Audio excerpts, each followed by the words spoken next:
love. Do y'all hear her? Ooh, yeah.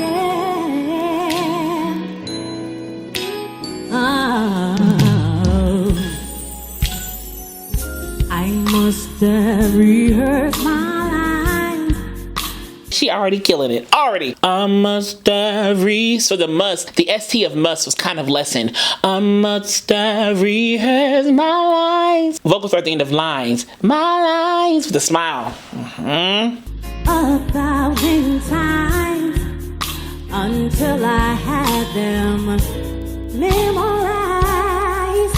Had them, add a little shadow vowel at the end of them. The word is THEM, them, right? But she said them, had a little shadow vowel there. Or a schwa, whatever you want to call it. Shadow vowel, schwa, neutralized vowel, what do you want to call it?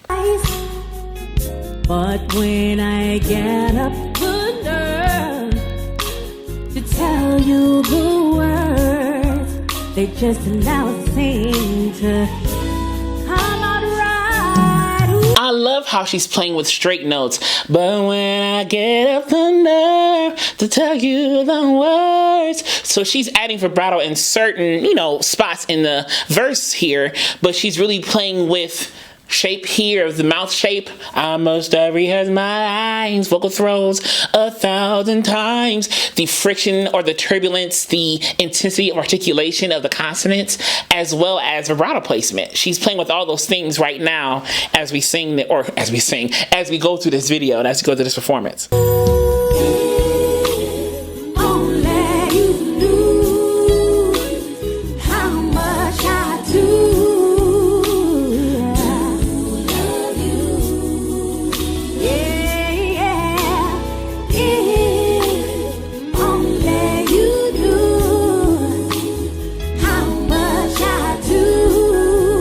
Did you hear her say only? If only you knew instead of only. Yeah, Coco did only you knew. Interesting. Okay.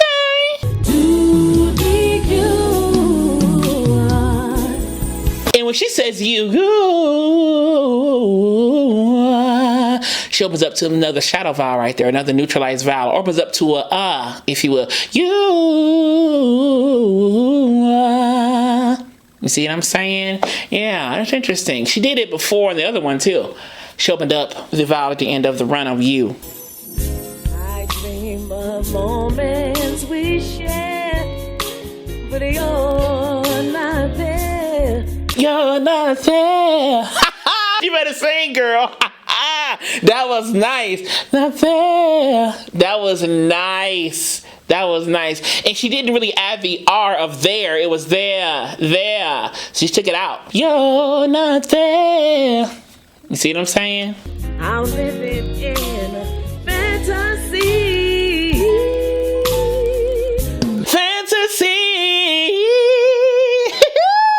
That was nice. These little tiny simple moves, people don't give these tiny simple moves enough credit. I'ma just say it.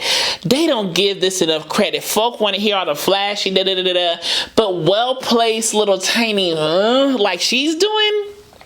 Yeah, it's just so simple and so eloquent yet real. Like I know what I'm doing. Like I can sing. You know what I'm saying? Like it gives me like, oh, I know what I'm doing. I don't have to be all flashy. I can sing. Like you know what I'm saying? Like yeah, I like this Lily. I like this Lily. I like it. Suspect could probably get less about the changes I've been going through.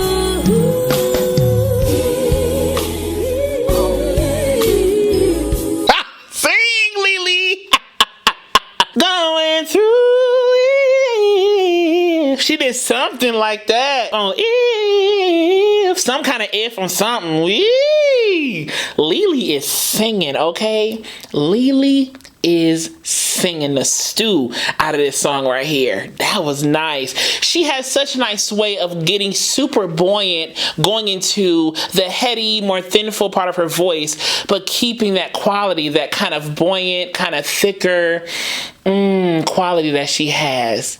Yeah, she kind of just pops up there and just kind of does these really nice, melismatic, melodious runs, these little tiny little nuances, these little arpeggios and stuff. That was nice, Lily. That was nice.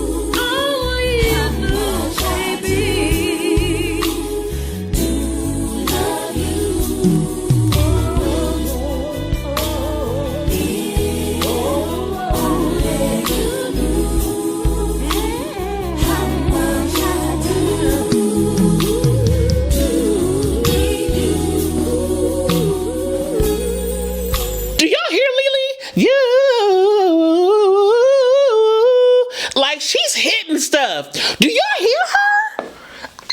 Do y'all hear her? The material is there, Lily. Is there. Y'all give it up for E-Will on the keys, y'all. Make some noise.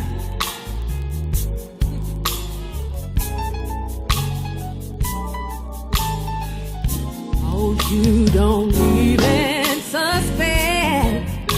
Could probably care less about the less. The word is less, but she said less. She played with the vowel on less. Lay, raise the tongue. Less. You see what I'm saying? So she played with the vowel itself on less. changes I've been going through.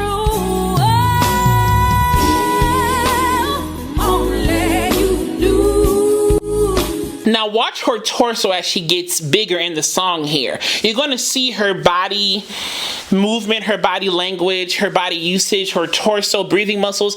You're going to see them change. She's going to use them more. You're going to see more engagement, more grounding in her stance. You're going to see it as the rest of the song progresses. So she's got to get prepared. She's preparing now for the high note. I'm telling you right now, she's preparing now for the high note to come later. I'm telling you right now, she's preparing for it right now.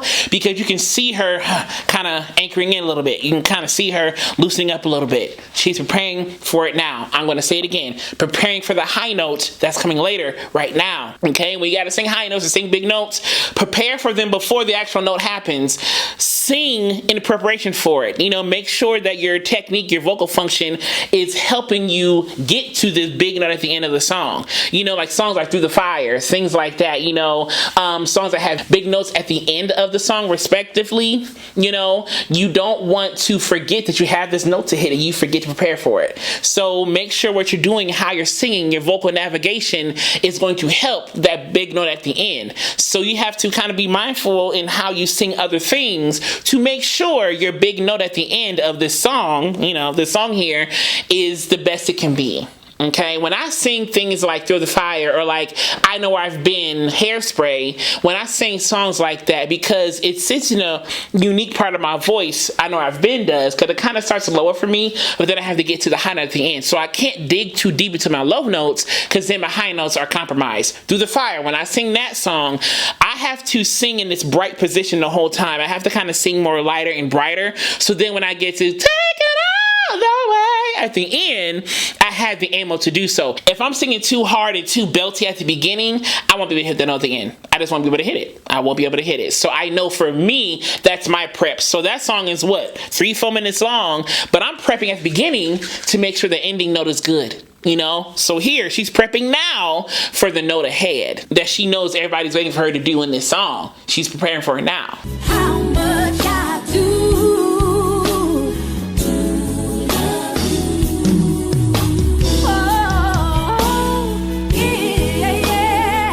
That transition, was so smooth. How she went from that thicker, you see what I'm saying? Like how she moved that, it was so nice and really clean, Only you do, baby. Oh, Lord.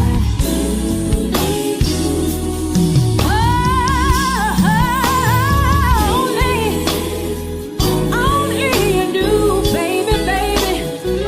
How much I do.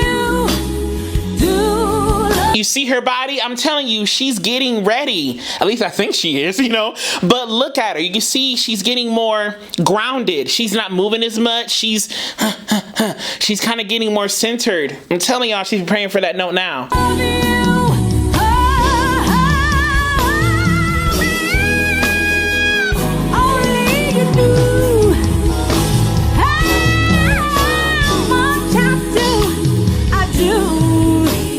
She took that belt, that corset off. I'm telling you, she's preparing for these notes. She already did it, but I can imagine that was probably hindering some of the movement she needed to do up in here in her torso, and so she removed it. It could have just been falling off, you know. I could be very incorrect in that it was just falling off or she just got tired of it. I don't know. But I know for me, if I was wearing something like that, I would have to take it off. A lot of times when I'm wearing tuxes and stuff, if I gotta sing, I won't wear a cummerbund.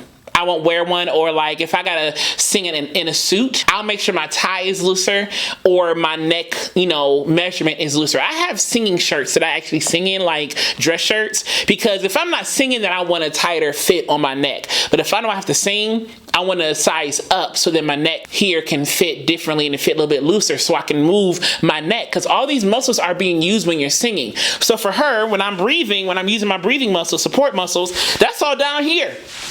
And so if I got a corset hindering me from doing what I need to do to get to where I need to get to vocally, I'm taking it off. You know, that's just the bottom line. You know, she just took that thing off, threw it back, and started singing. You know, you just got to do sometimes. Come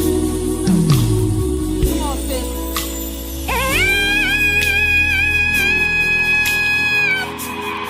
She knows she can sing that note, okay? And you see how bright it is. You see what I'm saying? So, my tongue is high. I'm really using a narrowed vocal tract shape, so it's more twangy.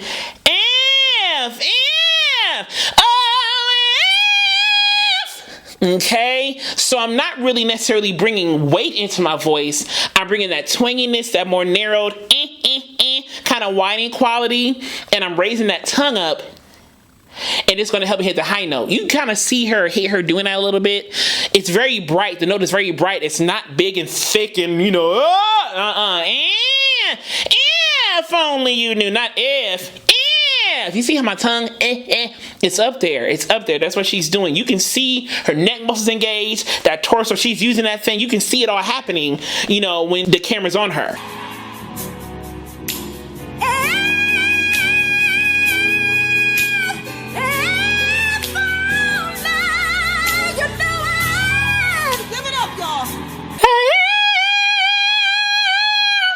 She kind of re-emphasized and I call it a vocal re-emphasis, if you will, but it's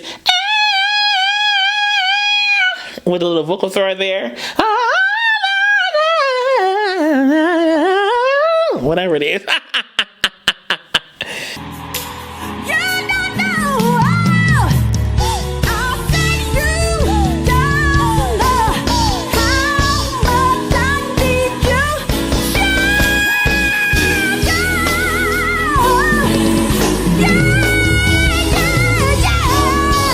Having that corset off of her helped her so much. You can see she's moving now more. She's more loose. She had to get more into it, had to get more physical to hit that note, you know? Yeah.